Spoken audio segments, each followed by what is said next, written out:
Hi welcome to day 5 of 100 days art challenge. ಬೆಳಗ್ಗೆ ಎದ್ದ ತಕ್ಷಣ ಟೆರೆಸ್ ಮೇಲೆ ಹೋಗಿ ಕ್ಯಾಲೋರೀಸ್ ಬರ್ನ್ ಮಾಡಬೇಕು ಅಂದ್ಕೊಂಡ, ಬಟ್ ಇಲ್ಲಿ ಕೂತು ಈ ಬೆಂಕಿ ಒಳಗೆ ತೆಂಗಿನ ಚಿಪ್ ಹಾಕಿದ್ದೇ ಆಯಿತು. ಆಮೇಲೆ ವೆಯ್ಟ್ ಲಾಸ್ ಚಾಲೆಂಜ್ ನೆನಪಾಗ್ಬಿಟ್ಟು ಪಟ ಅಂತ ಟೆರೆಸ್ಗೆ ಹೋಗಿ ವರ್ಕೌಟ್ ಸ್ಟಾರ್ಟ್ ಮಾಡಿದೆ. 5 ಮಿನಿಟ್ಸ್ ವರ್ಕೌಟ್ ಮಾಡಿದೆ. ನನಗೆ ಯಾವಾಗಲೂ ವರ್ಕೌಟ್ ಮಾಡಬೇಕಾದ್ರೆ ಅನ್ಸೋದೇನು ಗೊತ್ತಾ, ಮಲ್ಕೊಂಡೆ ಅನ್ಕೋಬಿಡಿ, ಪ್ಲ್ಯಾಂಕ್ಸ್ ಮಾಡ್ತಿದ್ದೀನಿ. ನನ್ನ ಕಣ್ಣು ಮುಚ್ಚಿದಾಗ ಮೇಲಿಂದ ತೆಂಗಿನಕಾಯಿ ಬಿದ್ದರೆ ಹೆಂಗಿರುತ್ತೆ. ವರ್ಕೌಟ್ ಮುಗಿಸಿ ಫ್ರೆಶ್ ಅಪ್ ಆಗಿ ಚಿಯಾ ಸೀಡ್ಸ್ ಕುಟ್ಕೊಂಡು ಟಿಫನ್ ರೆಡಿ ಮಾಡ್ತಿದ್ದೆ. ನಾನು ಏನು ಕೆಳಗಡೆನೇ ಕರ್ಬೇಕಿತ್ತೆ ಅಂತ ನಿಮಗೆ ಗೊತ್ತಾಯ್ತಾ? ನಂಗೆ ಮೇಲ್ಗಡೆ ತುಂಬಾ ಈಸಿಯಾಗಿ ಸಿಕ್ಬಿಡುತ್ತೆ ಅಲ್ವಾ, ಅದಕ್ಕೆ. ನಿಮ್ಮ ಮನೆ ಹತ್ರ ಕೂಡ ಇದೇ ಥರ ಸ್ವಲ್ಪ ಸ್ಪೇಸ್ ಇದ್ರೂ ನೀವು ಈಸಿಯಾಗಿ ತರಕಾರಿ ಸೊಪ್ಪುಗಳನ್ನೆಲ್ಲ ಮನೆ ಹತ್ರನೇ ಬೆಳ್ಕೋಬೋದು.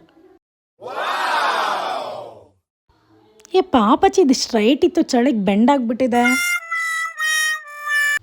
ಲಂಚ್ಗೆ 2 ಚಪಾತಿ ಮತ್ತು ಬೆಳಗ್ಗೆ ಮಿಕ್ಕಿತ್ತಲ್ಲ ಪಲ್ಯ, ಅದು ಸೇಮ್ ಪಿಂಚು.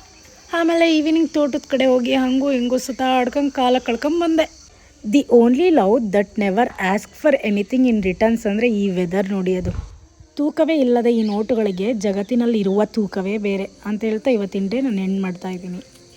ಓಕೆ ಬಾಯ್, ನಾಳೆ ಸಿಗೋಣ.